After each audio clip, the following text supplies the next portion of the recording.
ডোডো, হ্যাঁ আজকে কি জামাই ষষ্ঠী? হ্যাঁ তোমাকে আমি ষষ্ঠী দিয়েছি? হ্যাঁ তোমাকে একটা সুতো পরিয়ে দিয়েছি না? সুতোটা কোথায়? দেখি। এটা কিসের জন্য দিয়েছি? লক্ষ্মী ভান্ডারের জন্য। লক্ষ্মী ভান্ডারের জন্য? লক্ষ্মী ভান্ডারের জন্য। লক্ষ্মী ভান্ডারের জন্য কেউ সুতো দেয়? হ্যাঁ পাগল তুই! লক্ষ্মী ভান্ডার আবার কে বললো? দেখো পকো বললো? পকো বললো হ্যাঁ লক্ষ্মী ভান্ডার এটা? হ্যাঁ দেখি লক্ষ্মী ভান্ডারটা তোমার। এটা দিলে কি হয়?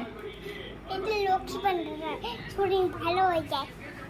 লক্ষ্মী ভান্ডার হলে শরীর ভালো হয়ে যায়? বাহ! চলো বাই করে দাও। কি কাটিংটা দেখো।